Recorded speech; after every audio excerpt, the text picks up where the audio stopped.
My wife let our daughter go topless at a water park, and when I called her out on it, she started giving me the silent treatment, and now I'm wondering if I overreacted.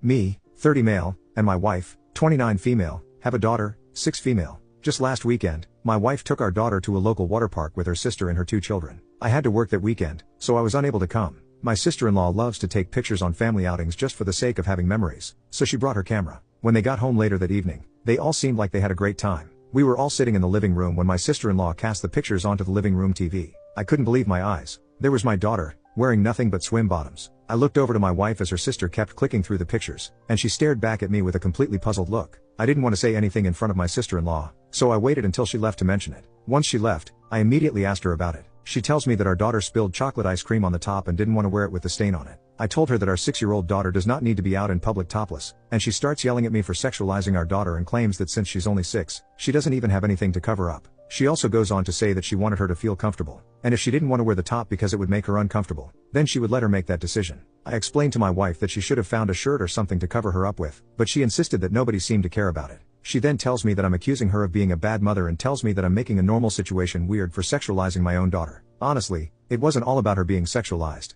That was concern number 1 for me, as I know that there are creepy people all over the world who prey on kids. But on top of that, it's just basic human decency and modesty. Also, a boundary that I want my daughter to understand. She can't just walk around bare-chested without a top on. I try to explain my reasoning behind my concern, but she walks away and locks herself in the guest bedroom for the night. The next morning, I try to talk to her about it again and she says nothing. She's been giving me the silent treatment all week long and sleeping in the guest bedroom, and now I'm wondering if I handled this situation the right way or not. Am I the butthole?